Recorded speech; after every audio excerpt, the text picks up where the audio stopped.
tackle Bryant McKinney. Remember, he wasn't a Raven for a while at the beginning of the season, then they got that worked out. There's defensive back Kerry Williams. He remains unsigned. McKinney took over at left tackle in the playoffs, and Williams had 3 interceptions after Lardarius Webb was lost for the season in Week 6. Lots of moving parts, lots of decisions to be made for the Baltimore front office. What's going to happen? For more on this, let's welcome in ESPN insider John Clayton. John, look, first and foremost, assuming they sign Flacco, how will they get under the salary cap if we're talking $20 million a year perhaps for Joe?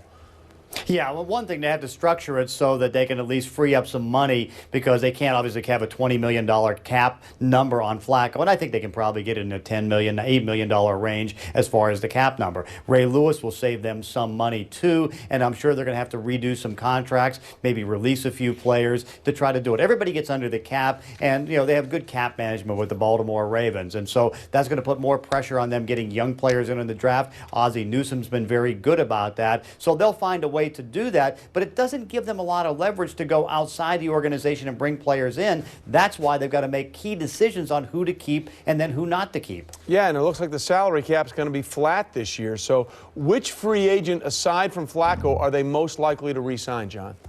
I'd say Paul Kruger, because you can talk about Donnell Ellerbe, an inside linebacker, but an outside linebacker, anybody that can put his hand on the ground too and rush the passer is going to be so valuable. And that might be too expensive, and that may be one where that might have to be the franchise tag, trying to get something done first with Joe Flacco. So you would have to think they can't lose him. They have Kerry Williams, who's up at cornerback, but they may have to let him go. They still have to make that decision on Ed Reed, and clearly they can't keep him at $7 million a year. But I think Kruger now is the number 2 free agent behind Flacco that they have to keep. All right, John, thanks. We'll check back with you later on this edition of NFL Live. Kruger's 13.5 sacks combined regular season and postseason. And that's a position, actually, that over the years the Ravens have decided to let become a catch